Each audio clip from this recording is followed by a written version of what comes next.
Admit it, you expected guests and contractors to act like you would. We were both wrong. Now, you realize it's not all sunshine and 5-star reviews.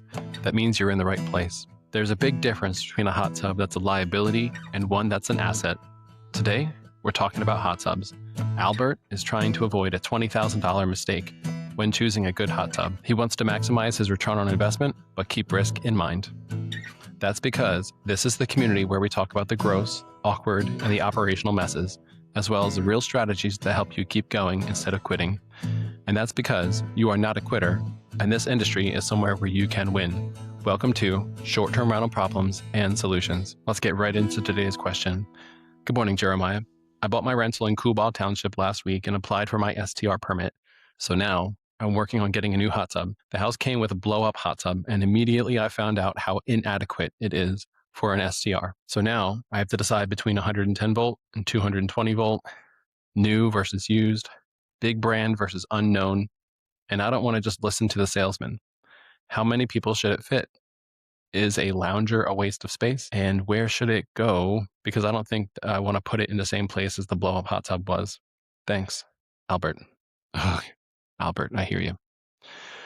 The inflatable hot tub mistake.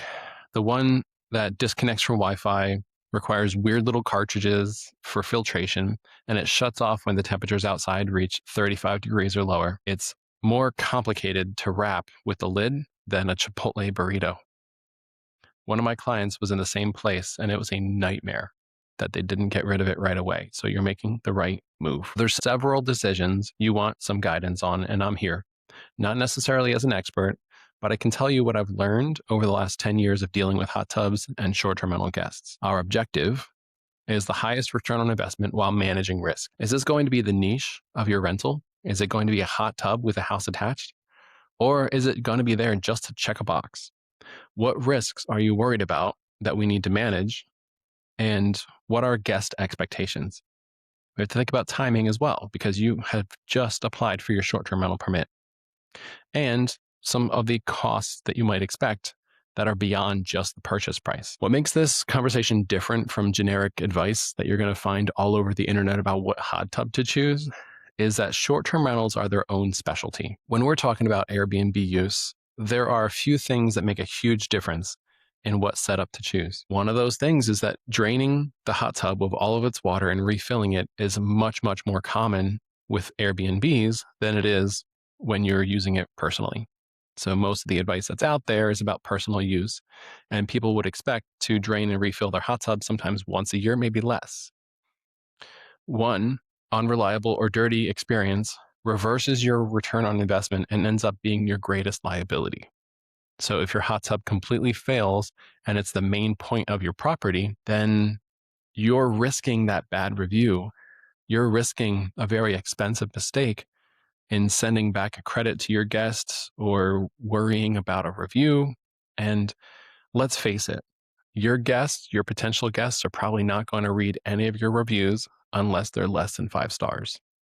If there's a 4 or a 3 or a 2-star review there that says the hot tub was dirty and the host couldn't do anything about it, now the niche that you're trying to fill is like gone. Now it's costing you money to maintain that hot tub, and it's costing you money to compensate that guest. Another thing is marketability and revenue acceleration can cause this to be a greater investment than the real estate that it's sitting on. See, the property that you bought, the short-term rental, it's the land, it's the house, it's the amenities, it's the furniture.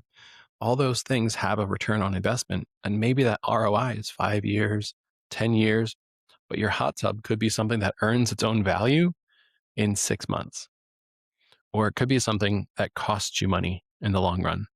So it's not generic advice, because we're talking about something that's likely to bring in some really good money, or it's likely to cost a lot of money and not bring anything extra. Another reason why you need STR specific hot tub advice is because your guests are going to do unspeakable things in your hot tub.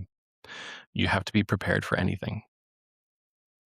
Your guests mostly know nothing about hot tubs, and almost none of them understand the chemistry of your water. And those are just a few reasons why this is not your generic hot tub advice. This is why you can't just watch a video about 110 versus 220 volts and make a decision which one's going to be best for your guest. Because there's all these other parameters, there's all these other factors that you have to keep in mind when making this decision if you're going to do it right. So first, because this frames the entire conversation, are we talking about an asset that's going to be the headliner of your rental? Or are we talking about something that you're just adding so that you show up in common searches? On Airbnb, a lot of guests will do a search for pet friendly, number of bedrooms, and the presence of a hot tub. Sometimes they don't care if there's a hot tub, and it's just nice to have that in the photos, and it's a secondary thing for them. But sometimes it's the primary thing they're searching for. So if you're making it the main selling point of your house, make sure you do it right. Over-engineer it. Buy something that's going to be reliable and bulletproof. At the end of the show, I'm actually going to go over some of the best hot tub setups that I've ever seen. Now, if it's just another amenity, then you have to control costs. Don't overbuy. Don't pay for things that aren't going to really bring you value. In that situation, if your main selling point of your house is that it is a lakefront property with an awesome dock, then the hot tub is really just an afterthought. There's not really as much of a point or as much of a potential return for adding in this amazing hot tub. It's really more geared towards having a hot tub and keeping that cost friendly. So what voltage to choose? Now, for our listeners who are not electricians, there's 110 volts, which is considered plug and play. This is something that gets plugged into a normal wall outlet, and you don't need an electrician to hook this up because it just gets plugged in. 220 volts uses the same voltage as like an oven or a dryer, an electric dryer. So it does require an electrician get involved to make sure that it's done correctly. So if you go with 110 voltage hot tub, then there are some strong pros and cons. One pro is the prices are usually pretty good. And the installation is pretty easy. Like this is about as easy as it can get. In Kuba Township, you are going to need a zoning permit, but those are far easier to get than a building permit. Does it save on electricity? People debate this all the time. I don't really think it saves anything on electricity, but I also don't think it costs much more either. In my expectation and experience, if two hot tubs are built to the same level of quality, they're going to cost about the same. If one's built for 110, one's built for 220, the difference is in the heating element's capacity. It also could have a lot to do with the voltage of the pumps, so you can have more jets, things like that. But nevertheless, if it's just, I don't want to say in sleep mode, but if it's just maintaining a standard like 101 degrees temperature, then the lower voltage, the 110 hot tub, is going to use the same number of kilowatts in order to keep that water warm as it would if it was 220. The 220 element would be on for less time. So the difference is actually in the jets. The pump has to run twice as long while it's heating up the water for 110. That's, in my opinion, the only real price difference between the two for electricity usage on this one versus electricity usage on this one. The majority of your expense is going to be related to heating the water. Essentially, the difference in electricity is the cost of pumping water through the filter and across the element to keep it warm. Because one element's going to get hotter, it's going to heat up the water faster, and the pump doesn't have to be on quite as long. The other one, the pump has to be on, almost constantly. So it'll use a little more electricity from that perspective. Now the cons, the 110 volt hot tub, it does lose about 2 degrees of temperature per hour in the wintertime if it's uncovered. A lot of times guests will leave hot tubs uncovered and then they complain that it's too cold. Well, that's not surprising because you left it uncovered. So it's important that you have good, clear-cut rules for your guests so that they, anticipate this. They leave the cover on. It's not just for cleanliness. It's also because it, helps it retain the heat. And nobody likes a cold hot tub. Now, the other con about heat loss is that even in the summertime, it loses maybe 1 degree per hour. Now, that's up here where the average temperature in the summer is like 75 degrees. So it just being 30 degrees less than what the hot tub is supposed to stay at, it still loses temperature throughout the day. Now, another fact is that, it takes about 29 hours for it to heat up from 55 degrees to 100 degrees. So water comes out of the ground in this region at 55. So if you're filling it up from your well, then you've got like 50 to 60 degree temperatures in your hot tub. And it's going to take around 29 hours for your hot tub, if it's 110 volts, to warm up that water to where people can use it. But that's not a big deal if you just have a hot water hose bib. Now, if you have a hot water hose bib and your water heater is a tank, then you're only going to have maybe 50 or 60 gallons of actual hot water. After that, you're putting cold water right through the water heater in order to put that in the hot tub, which brings it up a few degrees. Maybe you'll end up with something that's around 75, but your hot tub being 110 is still going to take a while to heat that up. So something to consider is, instead of getting a 220 volt hot tub, you could upgrade your water heater to a tankless. That's only possible if your water heater is on an exterior wall. Otherwise, you might have to reroute some plumbing and things like that. That's a whole nother conversation. If you have a tankless water heater, then your water heater will continue to heat the water regardless of the number of gallons it goes through. So that is one way to avoid this big problem of how long it takes for the water to heat back up, because you can just put hot water back into the hot tub. I do this at 3 of my properties. And one of them has a 110 volt hot tub, and it's perfect for that. Another downside is that there's barely any support for these models. Now, if you do buy them from like a local dealer or something like that, then you do get a little bit more support, and that's a good thing, right? But generally speaking, when we're talking about these plug and play hot tubs, they're not always bought new. Sometimes they're bought from Costco or from Home Depot. There's no support structure there. Even the warranties that they come with are very difficult to get anybody out there for repairs for. It exists, but it takes time. And when we're talking about short-term rentals, you don't really have time. You don't really have a week or 2 weeks for somebody to get out there to fix your hot tub. You need something done like as soon as possible.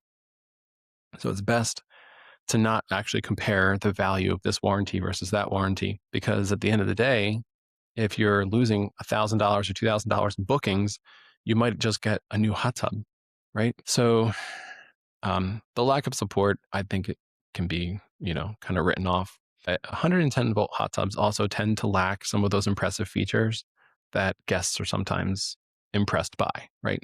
Like the waterfall or like the number of jets. Like I've got one hot tub that has like 95 jets. That's a ton of jets. And then another one that's got like 10. So one has a smaller pump.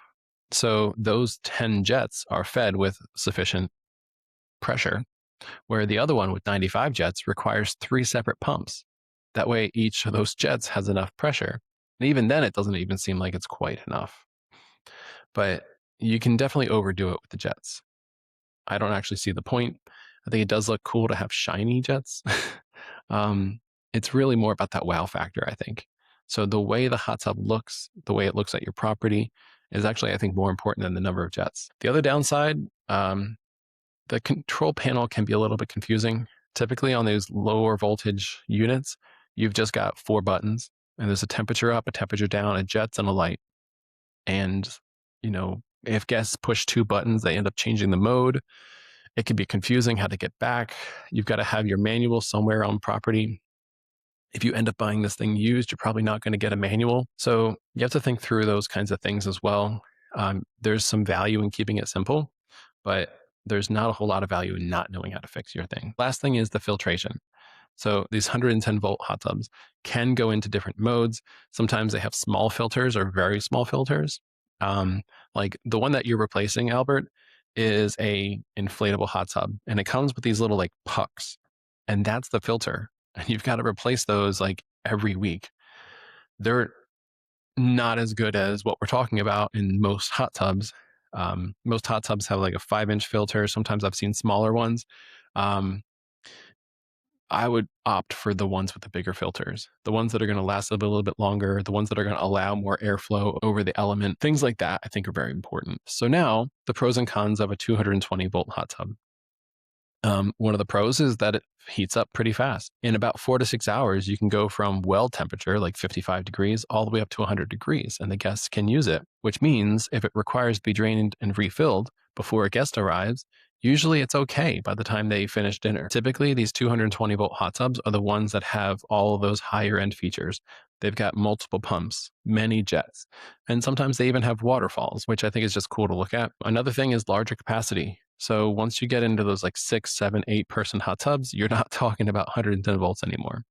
You're talking about something that's 220, and that's because of the number of jets. That's because of the requirement for the pumps and the capacity to run that water over a filtration system. And you tend to get more user-friendly controls. Sometimes it's like a touch screen. Sometimes the filters are like twice as big.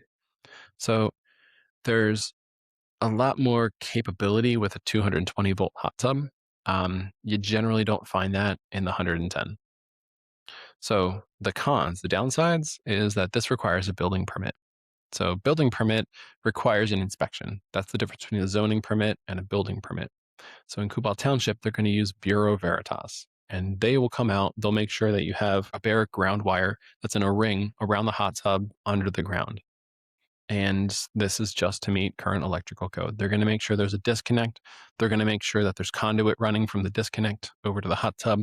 They want that conduit to be dug 18 inches into the ground. They want the disconnect to be one that's made for a hot tub, so it has a GFCI. It has to be the same size as the breaker that's in the panel, which would be like a double pole 50 or a 40, depending on the manufacturer specifications.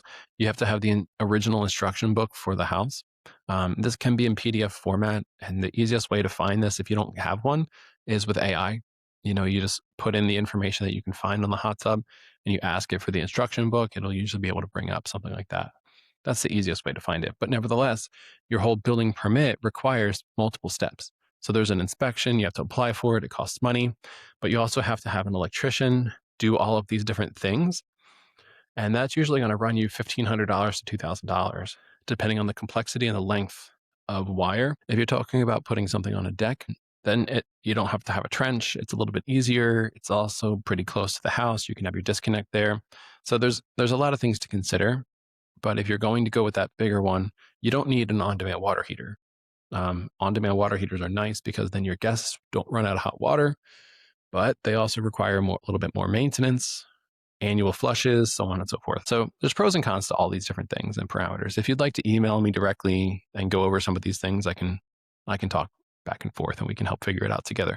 But nevertheless, the idea here is this is a downside, is if you're going to go with the bigger hot tub and get 220 volts, you are going to require this permit. And there's a lot of steps for the permit. You should just have an electrician do it, take care of things. Do not have a regular handyman do it. You'll probably fail your inspection and then have to pay for a reinspection after those repairs are made. The other side is these are more expensive. You get what you pay for. So these more expensive hot tubs, make sure they come with better insulation. There should be a better, more efficient system for them. The lid should be a little bit thicker. They should be built with higher quality materials. I've seen some of these budget models that come with like panels that are constantly cracking and breaking, and very poor insulation. So you end up spending a lot more money over the life of the hot tub in electricity because they're poorly insulated. So your total cost of ownership of that hot tub also has to do with maintenance calls. It also has to do with the quality of filtration, because if it can be filtered better, then you don't have to refill it as often. It also has to do with the insulation quality, because of the cost of electricity. So the long-term cost of your hot tub can be paid for a lot earlier on by getting a better quality hot tub. So that's something to consider. Also, if you have a local dealer, then they may come out for all those warranty issues. They might have good response time. You're going to want to judge that based on the reviews of that dealer. Now, another downside to these more expensive units is they're more difficult to replace. So if it's determined that your hot tub is just something that needs to be replaced with a new one, finding another one with the same features can be tricky. And if you bought one that was used the first time, you're probably not going to be able to buy one that's used the second time. So the last thing is that there is a lot more water usage. So if you're on a well, like you have to think about, well, I'm going to need 500 gallons every time this thing gets to get refilled. The smaller hot tubs typically only require 200, 300 gallons. But once you get the really big ones, you need a lot of water. And then all that water has to be heated up each time. So there's a cost for that as well. So it's not just about the water that's coming out of your well. It's also about the limited capacity that your well has. It's also about, heating all of that up and so on and so forth. So next, let's get into where to put this. So your highest return on investment is always going to be an outdoor open layout. People really like that open layout inside a house where you got your kitchen, your dining area, your living room all together. Well, having a private yard where everything is within view of one another, it promotes togetherness. It means that you can have one hero photo for your listing where all of those things are located in one picture. Instead of having to have 3 photos to describe all the outdoor amenities, you can actually have just one hero photo that shows the hot tub with the fire pit and the grill and the view right there in the background. And that is far more valuable from a marketing perspective than having these things all put, apart from each other. I've actually got a client right now who I think is making a terrible decision in where they're going to place their hot tub. Now, at the end of the day, I said my piece, I gave them my input, and I gave them the reasons, but it's their property. They get to do what they want. They've actually got a gorgeous porch and outdoor furniture on it, and it's been the main selling point of the house for forever. That porch and the fire pit are right near each other. There's awesome lighting. It's a really cool hangout spot at nighttime. And that's the perfect place to put their hot tub. But they don't want to put their hot tub within view of the driveway. And they want to put it in an area that's a little easier to get to without walking over hardwood floors. So I get it. I get their reasons, but they're going to make a lot more money if they put it up where the fire pit is, up where that porch is, because then all of their outdoor amenities are in the same place, where what they're going to get instead is not that. They're putting it on the other side of the house. You have to take stairs, and it's like you have to walk kind of far from where the hot tub is going to go. You cannot see the fire pit. You can't see the front porch. And you don't even have more privacy because you're actually much, much closer to another house. So you've got a lot less privacy. You've got it further from the other amenities of the property. And in order to market this, I'm going to have to take a photo of just the hot tub by itself and a photo of the rest of the yard, which again was the main selling point for this house for a long time.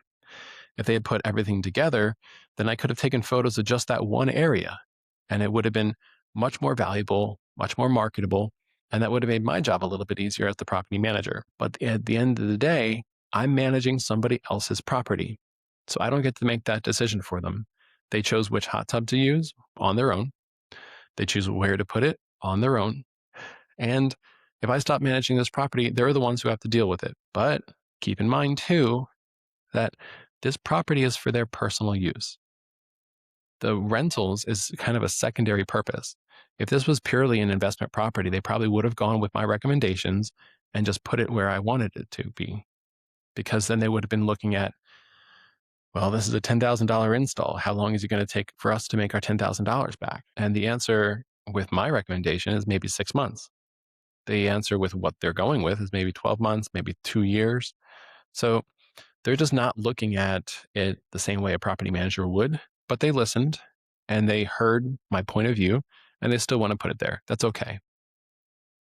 I think that where you put your hot tub, it should be at least near all of your other things. So your fire pit should be there, your deck should be there, all of your outdoor amenities, everything that brings people together should all be in the same area. One of my most successful rental properties used to have the backyard was the most private area, and that's where the fire pit was. But the hot tub was in the deck, and the deck was only in the front yard. And I didn't want to go to the work of building another deck on the back of the property, although that probably would be valuable. It was just too much budget-wise at the time. So instead, I moved that fire pit to the front yard, and people actually use it now. Back then, they were using the grill, they were using the deck, they were using the hot tub, but they weren't using the fire pit. It's like it was this amenity that they just kind of forgot about and they never actually went to and used. So by putting it in the front where everything else was, it actually got some use. And the same thing is true for your hot tub. If it's just out there in the middle of nowhere, then people aren't using all those amenities. Or they are, but they're a lot more separated, a lot more spread apart. And there's not so much value in that. Think about the parents today, right? They're all helicopter parents. They want to be relaxing and enjoying their time, but they also want to be able to keep an eye on their kids. So if there's a fire at the house and a fire pit, then they feel obligated to sit within view of that fire to make sure that nobody's doing something wrong. Like little kids make mistakes sometimes. Sometimes they're just running around the fire pit and they trip and fall and they could get burned. Now, a helicopter parent is not going to be able to go enjoy themselves in the hot tub knowing that there's fire going on, which means that you're now limited to one family activity at a time. And down by the fire pit, there's nothing but a couple of chairs. So if mom and dad are going to enjoy the hot tub, what is there for the kids to do? Watch TV. They're not like sitting in front of the fire. They're not making s'mores. They're not doing anything outdoors. They're just playing in the grass, maybe. So my advice to those homeowners that are putting everything apart from each other is maybe start moving some of those other things to where you want the hot tub to be. Maybe cover up the fire pit that's there, because in this situation, it's actually dug into the ground and it's got a stone patio. Cover that all up and abandon it, and then put a new fire pit down near the hot tub. That would be one way to do this. But they're also increasing their installation costs by making it so remote, because now you can't get all the different material there in order to create the pad and everything else. That brings us into what to put it on. So your hot tub needs to be completely level. And typically, if there's already concrete or there's already a deck there, those are both not level. And the reason for that is because they're not supposed to have puddles. They're not supposed to get water that stays and sits on them. A hot tub, though, needs to be level. So there's basically 4 different places people will put a hot tub. One is on a concrete pad. One is on patio pavers, like on the ground. Another one's on a bed of crushed stone. And the last one is on a deck or in a deck. So there's benefits and there's downsides to all of these different approaches, but it comes down to, in my opinion, your location, where you want to put it, and how accessible all of those different things are.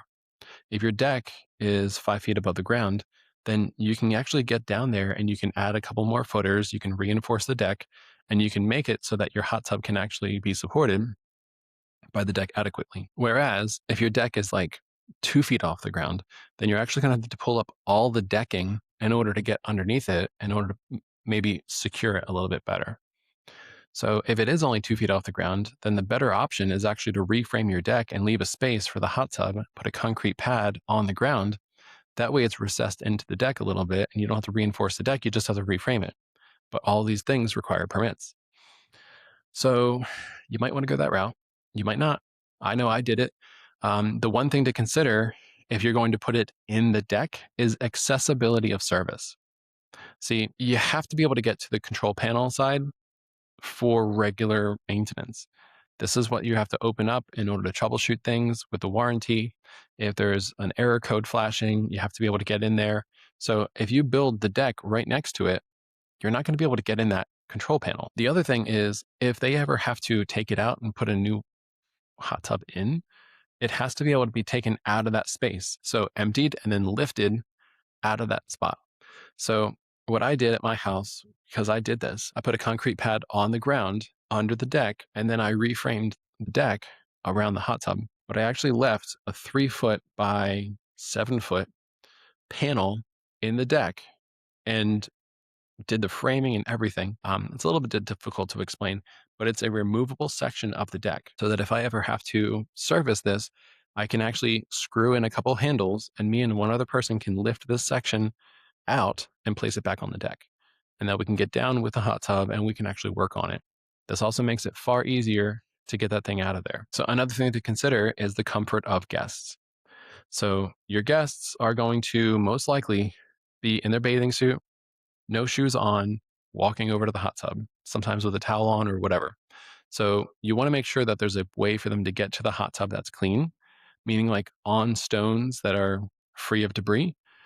If they're walking through grass or they're walking across sand, both of those things are going to end up in your hot tub, which is going to cost you in additional maintenance and cleaning and things like that. So you want to avoid sand and grass. Another thing that I don't like walking on is bare driveway gravel. So if you do put this on regular gravel, you're still going to want there to be something for guests to step on that's nice and smooth and flat. that's not like rocky and hard on their feet, because otherwise it's just going to hurt. They could use flip flops, they could do all kinds of things, but let's face it, your guests are just going to walk barefoot to and from the hot tub anyway. So, another thing that you should keep in mind is the logistics of snow. So, if your hot tub is all the way like 50 feet from the house in the yard, that might be a great spot for privacy reasons, but you've got to think through um, what's going to happen when there's 2 feet of snow on the ground. Like I could give the guests a shovel, but are they going to complain that they have to use the snow shovel in order to get to the hot tub and back? Same thing with cleaners. They need to be able to get to the hot tub and get all the way around the hot tub. And if they have to shovel a pathway, they're probably going to charge you extra for that service. So putting it all the way out there might be troublesome. Another really good thing to think about at this stage is your hot tub cover. So if you make it difficult for your hot tub cover to be taken off and put back on, then it's probably not going to get put back on. And if you're losing 2 degrees per hour when it's uncovered, then this is even more important. So I highly recommend having a lift, having an apparatus so that they can flip over the hot tub and lift it up to where it's not laying on the ground, it's not on the grass, it's not being kicked, and it's not being dented and damaged or stepped on. If it's just lifted up and out of the way, then it's actually an opportunity for it to drain. A lot of times that styrofoam gets filled with water. So it's an opportunity for it to drain, and it's nice and clean. And it's easy to put back on because you just pull it right back onto the hot tub and flip it back over, and now it's closed. This is going to promote better hot tub health, longevity, energy efficiency, and a lot of other things. So next, you did ask about things that are new versus things that are used. So some things to consider. If it's used, it has to be moved twice.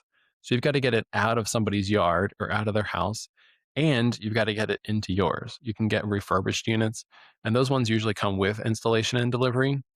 But most of the best prices are on people who don't know what their hot tub is worth. They don't know the value of their hot tub. They just bought a house and they don't want it, so they're selling it. They put it up for 200, 500, 800 bucks, and they don't realize that it was like a $10,000 hot tub and that it's only a couple of years old. Now, they might not know this, but the chances are if they list it for $500 and people see the value in it, they're probably getting 100 messages about it too. So if you're going to buy something used, you have to think about the logistics of how to get it, how quickly you can get it. You're going to have to pay somebody cash, things like that. So it's going to be a lot more easy for you to just buy something like this with like a dealer, or to buy it new, have it shipped to your property, things like that. The next thing to think about is its useful life. Now, usually after a hot tub is installed, I don't know, maybe it's an $8,000 hot tub. After it's installed, you can't really sell it for $8,000. I've seen people trying to sell it for 6, but usually they end up getting 4 or less for a used hot tub. And it's because it was used. It was plugged in. It was in operation for a little while. So usually you're not going to be able to get 75% of its value, which means now that it's at your house, if you bought it new, you're also losing all that value. But as the original owner, you've got the warranty on everything else. Another thing to consider is buying a used hot tub. Was it inside or was it outside? Outside hot tubs, they can get mice. They can get little nests growing in there. There can be other types of damage from the sun. There can be discoloration. You might need a new cover. There's a lot of things to consider with outdoor hot tubs. With indoor hot tubs, though, like a friend of mine actually has a 17-year-old hot tub that is still running because it was kept inside for its whole life. It was bought brand new, it's put inside of a sunroom, and it's been at that rental for 17 years. So like you can find a lot more useful life out of something like that. I actually have a hot tub that I bought used, and it was indoors for 4 years. And then it was bought by this gentleman who had it outside for 1 year and decided to sell it. He sold it to me. And I ended up buying it and putting it outside. So it's been outside now for like 4 years. So we're at 8 years now. We're approaching the end of its useful life. I need to budget for replacement. But because I put it into the deck based on the size of that specific hot tub, now when it comes to replacing it, I've got to find another one that's similar dimensions that'll fit in that space. You see the other logistical challenges that go with this? If I was going to build something custom, like building the deck around the hot tub, I should have got one that would have a longer useful life. I'm putting it outside and everything else. So A lot of things to consider here, as you can tell. The last thing about new versus used is the service network and the warranty. If you get something new, you might have a good warranty, you might have a good service network. Now, there's limited value to that because you might be missing one or two reservations if this thing is out of order. But there's some value if you can get a good service out there that can take care of it. The next thing you asked about is size. So you didn't, though, tell me what your guest avatar is, like the kind of guest that you're trying to get after. So if your guest avatar is a couple, then I recommend going with a 2-person to a 4-person hot tub. The smaller, the better. If your guest avatar is like multi-generational 12 plus guests, then skip the lounger, go for seating capacity. Look for things that are like 6 to 8 people that you can put in one large hot tub because you are trying to get a lot of people together there. Focus on your ideal guest and what they would want, and then go with that. So now lastly, I did promise I would get to this. The best hot tub setups I've ever seen. These are like ideals. It's things that you can maybe get to if you're starting off at this point where you're still thinking about putting in the hot tub.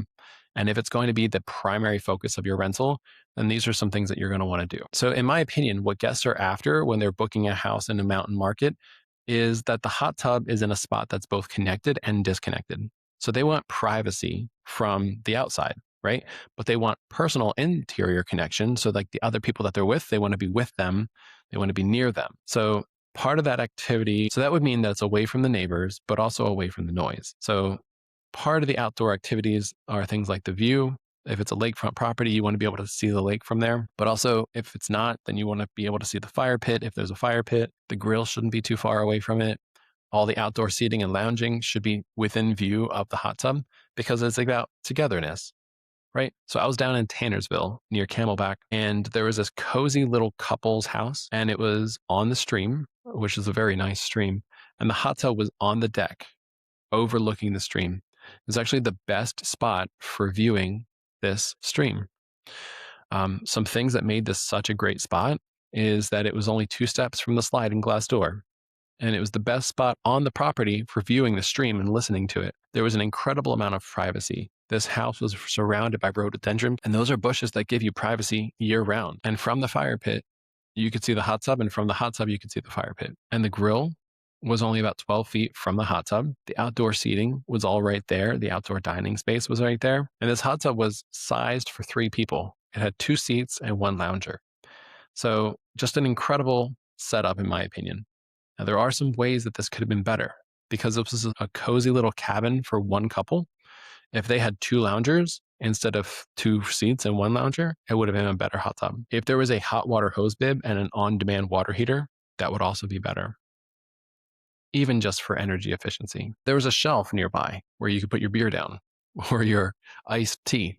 That would have made this a little bit better.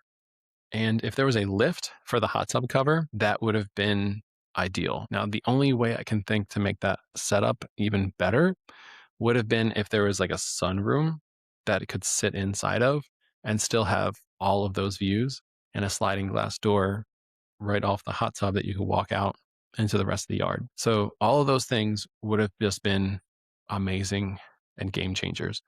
But in that situation, that hot tub is set up to be the main focus. The main purpose and reason why somebody's going to rent that house is because of the hot tub and the stream.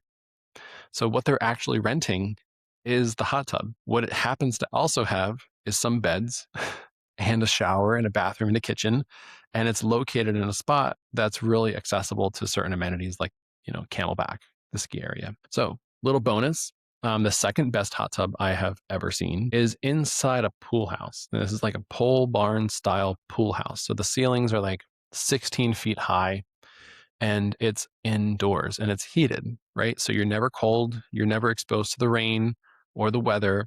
So this thing can be used year round in a lot of comfort. The other thing is like it is a pole barn style pool house, but there's 2 different levels of windows all the way around. So you still have all the views of the yard that you want to. There's tons of privacy at this property because the property is sitting on 10 acres.